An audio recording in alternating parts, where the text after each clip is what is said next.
దేవుని నామానికి మహిమ కలుగునుగాక. అనుకోకుండా సిస్టర్ పేరు యశోద అన్న సీనా అన్న భార్య ఏమైనదంటే ఆ బట్టల మీద క్లిప్స్ ఆరేస్తూ ఉంటారు కదండి, అది ఎండలకు అట్లే ఉండిపోయింది. ఒకానొక రోజు బట్టలు ఆరేస్తూ ఉంటే అది తునిగిపోయింది. ఆ బట్టల మీద ఉన్నటువంటి మామూలుగా అది పైకి ఇట్లా అయితే ఆరేస్తారు కదా, తునిగిపోయి అది ఏమైపోయిందంటే ఐరన్ పొరపాటున గొంతులోకి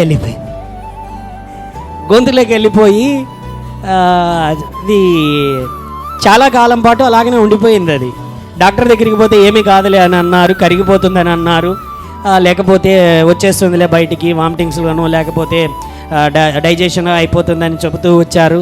చాలా కాలం గడిచింది, అది ఉందా లేదా అనేది తెలియదు. దానివల్ల కొన్ని సైడ్ ఎఫెక్ట్స్ బాడీలో గొంతు వాచడం కానీ లేకపోతే అనారోగ్యాలు కానీ కొంతకాలం కొన్ని రోజులే వచ్చాయి.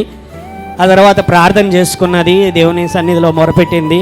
మామూలుగా 1 or 2 డేస్కి డైజెషన్లో కానీ లేకపోతే బయటకు వెళ్ళినప్పుడు కానీ వచ్చేస్తాడు, అది కామన్గా. అది రాలేదు, చాలా ఇబ్బంది పడుతూ వచ్చింది. కొంతకాలం డాక్టర్ల దగ్గరికి పోతే అవి అన్నీ చేసినారు, ఏమీ లేదు అన్నట్లు చెప్పుకుంటూ వచ్చారు.